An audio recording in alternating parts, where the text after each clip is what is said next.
Welcome to the debate. Today, we're tackling the global burnout crisis as we see it shaping up in 2025. It's now officially recognized by the WHO as an occupational phenomenon, which is, well, significant. So the big question really, based on the data, is where do we focus our energy? Is it on these big systemic regulations to prevent the chronic stress in the first place? Or do we need to start with immediate individual therapeutic help? My view is that the primary focus really has to be on systemic prevention and setting firm boundaries. And I tend to come at it from a slightly different angle. I mean, look at the prevalence rates. We're hearing figures like 82% of employees reporting burnout.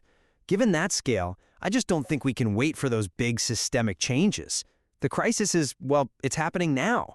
So for me, immediate, accessible, and frankly creative therapeutic approaches are the essential first step for recovery, for that kind of psychological integration. Right, but I think burnout is fundamentally rooted in, environmental factors, this always-on culture, the way remote work has blurred boundaries. These are massive drivers. So prevention, in my view, means cutting down on that chronic stress through pretty strict behavioral regulation.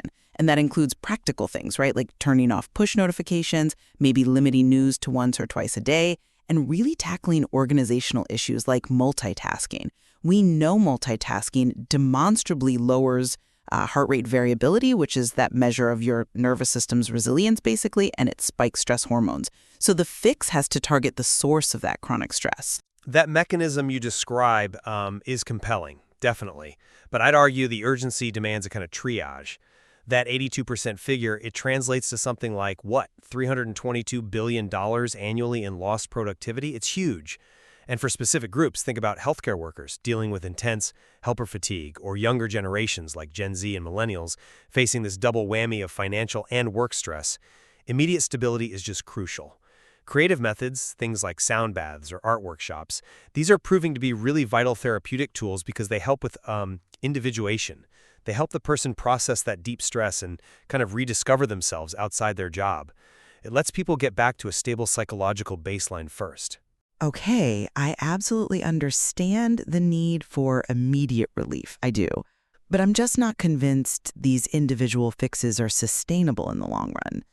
If the systemic inputs, the relentless pressure, the poor work design, if those remain unchanged, aren't recovery efforts just perpetually overwhelmed? I mean, look at our digital culture. The negativity bias, it's exploited constantly, isn't it? It fuels that endless doom scrolling on news and social media. And when people feel bombarded and powerless, that quickly leads to learned helplessness. So if we don't push for media literacy and those hard boundaries you mentioned earlier, like limiting news intake, well, the benefits of a therapeutic workshop might just evaporate by Monday morning. That's a really critical point about the helplessness loop, yeah. But you're asking someone who's already in a state of deep emotional exhaustion to suddenly find the energy to self-regulate, to turn off notifications, to consciously limit news. That takes a level of, stable psychological functioning that they often just don't have at that moment. We have sectors like nursing where there's an immediate safety issue. That demands intervention right now, not just prevention planning for next year. You simply can't ask someone to build strong preventative boundaries when they're already, frankly, running on fumes.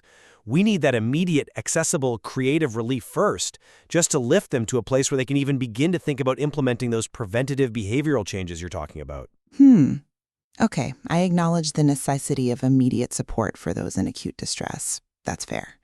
But accountability has to start somewhere, often at the top. We're seeing leadership burnout on the rise too, driven by things like isolation and, frankly, unrealistic expectations.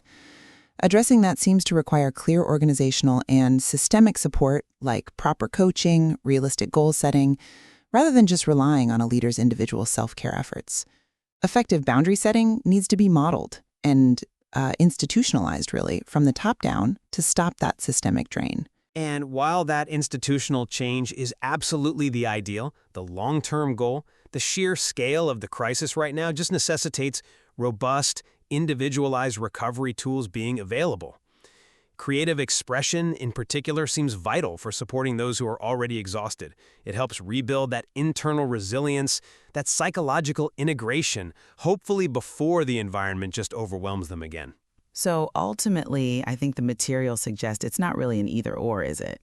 It seems we have to focus on both fronts, understanding and tackling those chronic systemic drivers that fuel the stress. Right, and at the same time providing those robust, nuanced therapeutic tools needed to actually help people who are already suffering, and hopefully develop some real sustainable resilience programs looking ahead into 2025.